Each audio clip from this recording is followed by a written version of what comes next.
Hola a todos, ¿cómo están? Bienvenidos al podcast Hablemos de tu Salud. Mi nombre es Natalia Yáñez, periodista de UC Christus, y hoy hablaremos sobre cómo enfrentar las altas temperaturas durante el verano, los cuidados frente a las olas de calor, qué hacer, cuáles son las recomendaciones para pasar estos días de altas temperaturas. Estamos con el doctor Alonso Miguel, urgenciólogo de nuestra red de salud, para hablar todos estos temas. Doctor, bienvenido, ¿cómo está? Muchas gracias por estar aquí. Hola Natalia, muy buenas tardes. Muchas gracias por la invitación y darnos este espacio para conversar de este tema. Vamos a hablar de varias cositas en torno al tema de las altas temperaturas. Ya dimos inicio, ¿cierto?, al verano. Ya estamos vivenciando las olas de calor o fuertes temperaturas. ¿Cuáles son las primeras recomendaciones que podemos entregar que se deben considerar para estos días de harto calor?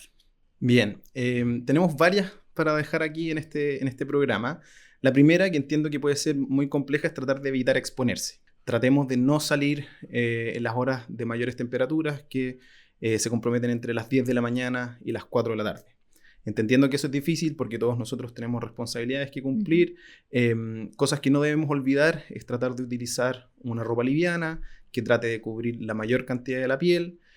No olvidar cubrir la cabeza con un sombrero, utilizar unas gafas de sol y, por supuesto, siempre estar acompañado por un buen bloqueador solar y una botella de agua donde sea que salgamos. Y doctor, sería la diferencia, por ejemplo, entre las altas temperaturas y lo que se habla también sobre las olas de calor? Mira, una ola de calor se define cuando en un periodo de 3 o más días, la temperatura promedio de esos días se encuentra por sobre el percentil 90 de esa área, de las temperaturas de esa área. Y habitualmente eso está definido por los promedios de los últimos 20, 30 o 50 años, dependiendo de la cantidad de registros que existen. Entonces va a depender de dónde uno se encuentra, la temperatura que define y la duración de esta, lo que nos define una ola de calor. Tradicionalmente, para la zona centro de nuestro país, 3 días o más por sobre el percentil de 90 de los últimos 20, 30 o 40 años, según los registros que tengamos, se define como una ola de calor. ¿Y cuáles son las consecuencias que podría traer la ola de calor a una persona? Mira, dentro de la medicina nosotros hablamos de la patología de las altas temperaturas como enfermedad por calor, ¿ya? Es un espectro de enfermedad bastante amplio, es de cosas bastante simples, como el agotamiento por calor, hasta algo muy severo que le llamamos un choque por calor que incluso puede amenazar la vida, ¿ya? Es relativamente infrecuente en nuestro país, pero sí tenemos que conocerlo y tomar algunas medidas preventivas en caso que empecemos a sentir algunos de estos síntomas. Cuando sentimos estos síntomas, doctor, o en qué momentos, por ejemplo, yo debiese preocuparme si es una alta temperatura, estoy sintiendo los típicos sudoración, no sé, deshidratación, por ejemplo. ¿Cuándo es donde yo digo, esto está mal y tengo que ir a verme con un especialista? La gran mayoría de los síntomas, como tú mencionas, son bastante simples. Ahora, cuando nos empezamos a preocupar es cuando empiezan a ocurrir los calambres por calor. Al final empezamos a tener signos de deshidratación que ya nos afectan con dolor y acalambramiento muscular. Después podemos evolucionar con una fatiga extrema, dolores de cabeza e incluso náuseas o vómitos. Y cuando ya presentamos cualquiera de estos síntomas que antes he mencionado, deberíamos acercarnos a tener una evaluación de urgencia porque corremos riesgo de movernos de un pequeño agotamiento por calor a acercarnos a este choque por calor que puede ser muy, muy, muy severo. Hablábamos de algunas recomendaciones al principio de esta conversación, pero también siempre se habla, doctor, de como del grupo de población en donde debemos tener más cuidado. Por ejemplo, los niños, los adultos mayores, las embarazadas. ¿Cuáles serían las consideraciones que deben tener ellos en particular en esta época del año? Yo lo separaría en por lo menos 3 grandes grupos. El primero, y que pudiera ser el más frecuente, es el mal llamado deportista de fin de semana o el deportista poco entrenado, que se expone a altas temperaturas sin tener una preparación adecuada, ¿ya? Entonces va a andar en bicicleta al cerro un domingo, va a jugar un partido de fútbol, etcétera, con los 30 y tantos grados que estamos teniendo sin tener una preparación o un entrenamiento adecuado. Y es ahí donde tenemos que tener cierta preparación de tener nuestras botellas de agua, de rehidratación, tener algún lugar donde poder bajar la temperatura rápidamente en los mismos centros deportivos. Un segundo grupo especial van a ser los adultos mayores, principalmente porque pierden un poquito la capacidad de regular. El cuerpo humano es muy bueno regulando la temperatura, pero ya en los extremos de la vida perdemos esa parte de esa capacidad y se deshidratan con mayor facilidad y debido a sus mismas enfermedades crónicas pudieran perder por ejemplo, la sensación de sed o tener dificultades para expresar esta sensación de sed mediante el lenguaje a sus familiares, a sus cuidadores. Y el último grupo que tú mencionaste son los niños, especialmente los recién nacidos hasta los lactantes, porque su superficie corporal es menor, tienen características fisiológicas distintas y también comparten con los adultos mayores que tienen dificultades para expresarse, no tienen dominio completo del lenguaje, por lo tanto muchas veces no podemos saber que lo que sienten es sed y nos vamos a ver extremadamente irritables. Y rápidamente pasan de esta irritabilidad a un letargo o un decaimiento extremo. ¿Ya? Así que hay que tener la precaución especial con esos grupos. Y no sé si sería un cuarto grupo, doctor, el tema de las embarazadas, por ejemplo. Las embarazadas en sí no deberíamos considerarlos como una enfermedad, como una patología. Efectivamente tienen algunas condiciones fisiológicas distintas, pero mientras se mantengan con sus controles regulares, hidratándose bien y no tengan ninguna otra patología concomitante, la verdad es que debiéramos enfrentarlos como cualquier otra persona. Dentro de las recomendaciones que hablábamos, ¿cierto? Para poder evitar estas altas temperaturas es no salir en horario en donde están mucho más fuertes, ¿cierto? Pero también queríamos conversar acerca de cuán importante es la hidratación, de tomar líquido, qué tipo de líquido deberíamos tomar, porque no cualquiera ayuda en la hidratación, ¿no? Exacto. Como dije anteriormente, el cuerpo es muy eficiente en manejar el calor y uno de los primeros síntomas que nosotros vamos a tener al enfrentarnos a altas temperaturas con algún grado de deshidratación es la sed, ¿ya? El agua siempre será un excelente pilar, ¿ya? La disponibilidad de agua, el consumo de agua de forma frecuente, tenga uno o no tenga sed, siempre va a estar recomendado.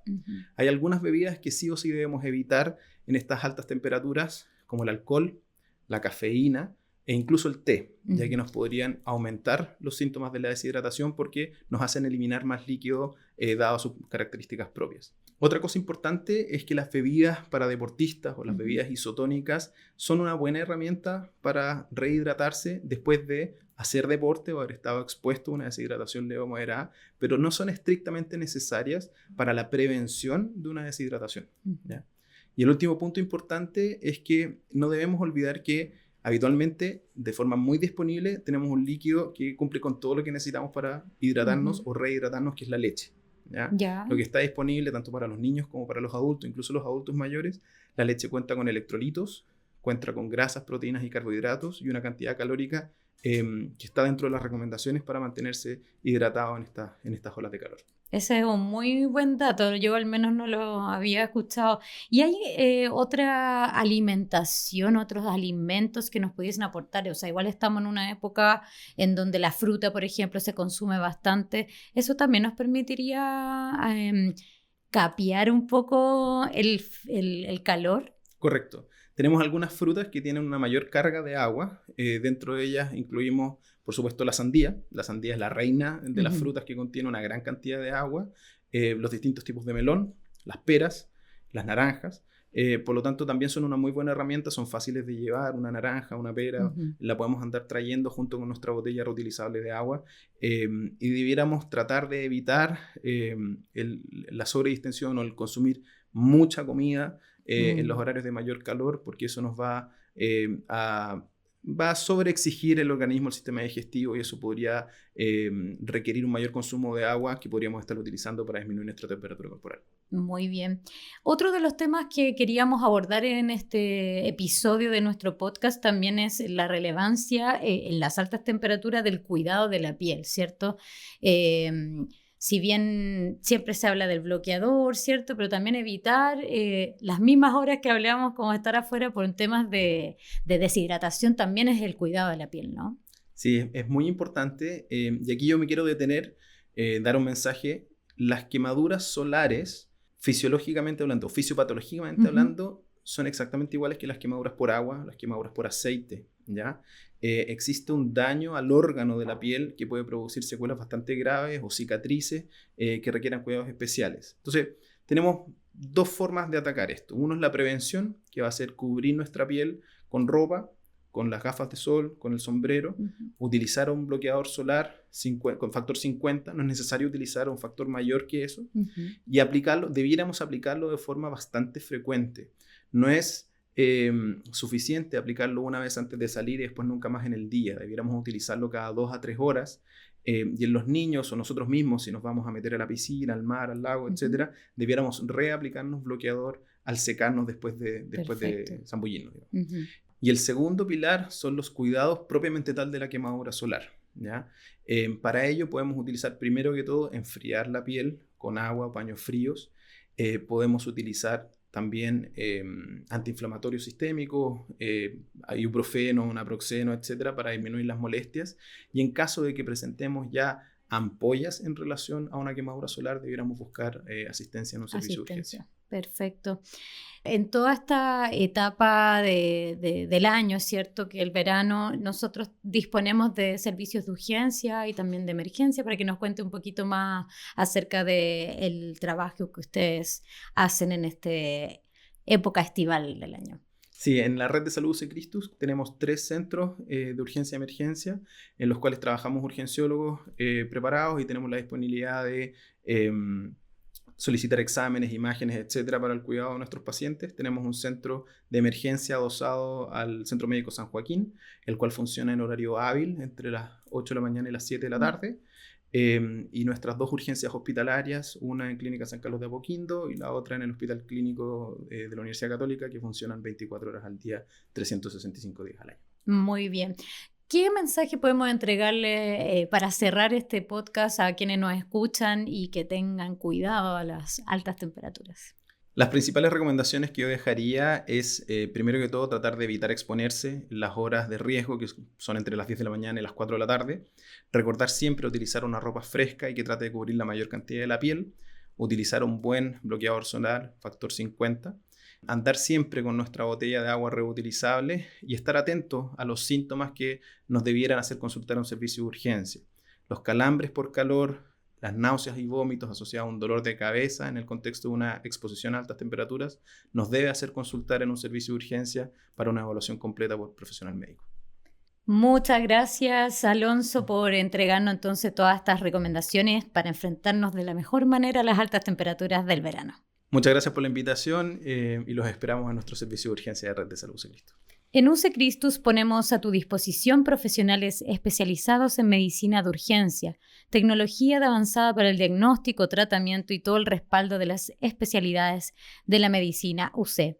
Nos puedes encontrar en el Hospital Clínico, Clínica San Carlos de Apoquindo y en la emergencia del Centro Médico San Joaquín.